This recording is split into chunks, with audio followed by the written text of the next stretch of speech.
Ever find yourself still not booking that dentist appointment you promised yourself 2 months ago? How about that first YouTube video you swore you'd upload once you get the right camera? A promise made to yourself 187 days back. Or those unopened carton boxes. Even though you moved in a year ago, we've all been there. Procrastination isn't a stranger. It's practically family. What is procrastination really? It's not laziness. It's not a lack of motivation or ambition. It's the act of delaying things you know you should do in favor of something less important but easier. It's swapping that awkward work email for a snack. Replacing a tough project plan with yet another YouTube video titled 5 Ways to Be More Productive. Because nothing says productive like watching people tell you how to be productive. But here's the deeper truth. Procrastination isn't just a bad habit. It's a coping mechanism. At its core, it's often a response to stress, fear, or even unresolved trauma.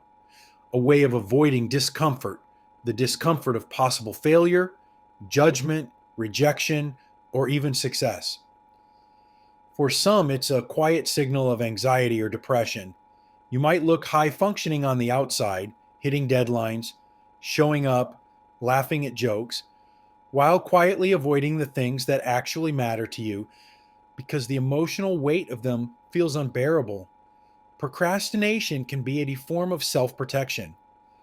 A way to delay confronting the thing you secretly fear might confirm your worst doubts, that you're not good enough, that you might fail, that you might succeed and still feel empty.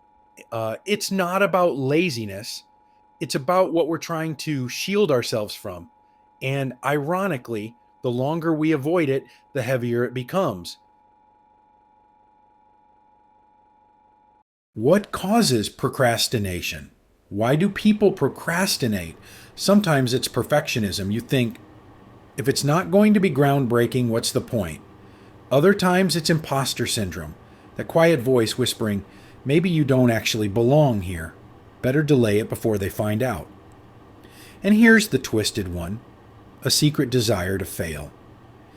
Because if you never really tried, you never really failed, and your potential stays safely untouchable.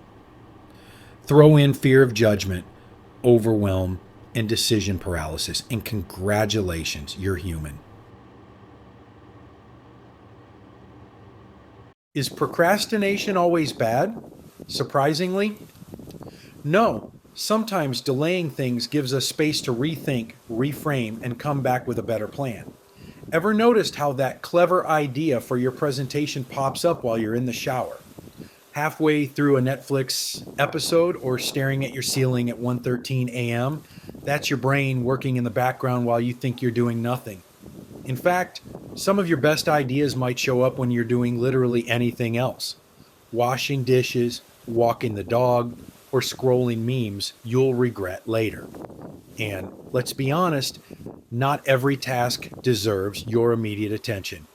Does that email really need a reply right now? Does reorganizing your sock drawer before starting your tax return actually harm anyone? Okay, maybe a little. There's even something called active procrastination, when people intentionally delay tasks because they believe they perform better under pressure. You know that colleague who works best in a crisis and somehow smashes out great work the night before a deadline? Annoying. But hey, sometimes it works. And occasionally, waiting reveals what doesn't need to be done at all. By the time you finally get around to replying to that email thread from 3 weeks ago, the issue's resolved itself. Magic. So no. Procrastination isn't always bad. It can be creative incubation, strategic delay, or accidental problem solving. The trick is knowing when you're stalling for a good reason, and when you're just dodging discomfort. When is procrastination bad? Procrastination only becomes a real problem when it stops being an occasional strategy and starts turning into a pattern, a way of life. not a purposeful pause.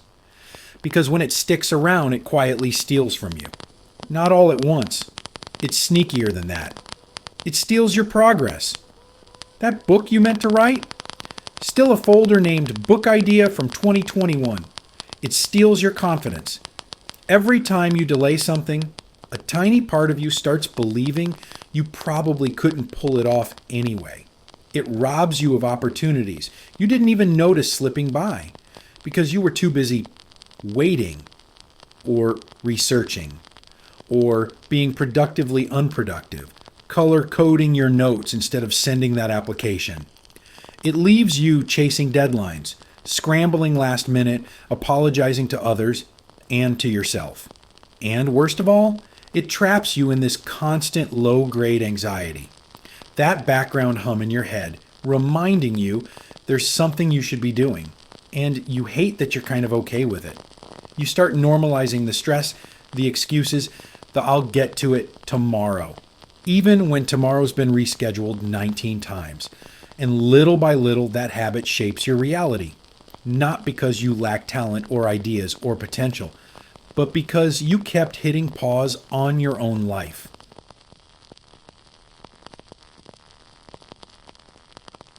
Is procrastination curable? There's only one cure. Just start. Not start perfect. Not start prepared. Not even start confident. Just start. Open the document. Write the terrible first sentence. Schedule the awkward meeting. Shoot the ugly first video. Progress lives inside bad beginnings. It's the only place it's ever lived. The biggest obstacles? The fear it won't be good. Waiting for the right mood.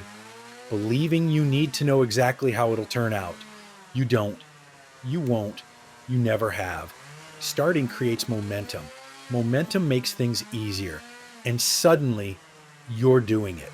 Not perfectly. Not painlessly, but you're doing it, and that's what matters.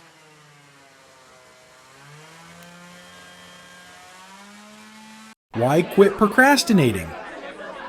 Nothing happens before starting, and done imperfectly beats perfect in theory. Every single time. That half-decent report you turn in, it moves your career. That unpolished video, it opens a door you didn't see coming. That tiny start, it changes everything. Start discovering the life you've been postponing because you've been time escaping tasks you needed to do and chasing deadlines you're about to miss or have already missed. Embrace the new you. Progress isn't built by people who had it all figured out.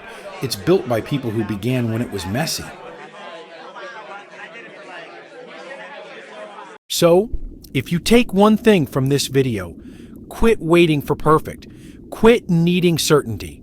Do the first ugly thing. Send the bad draft. Make the awkward call. Your future self doesn't need your perfection. They need your momentum. Start now. If this video helped, like and subscribe for more life skills that school never teach.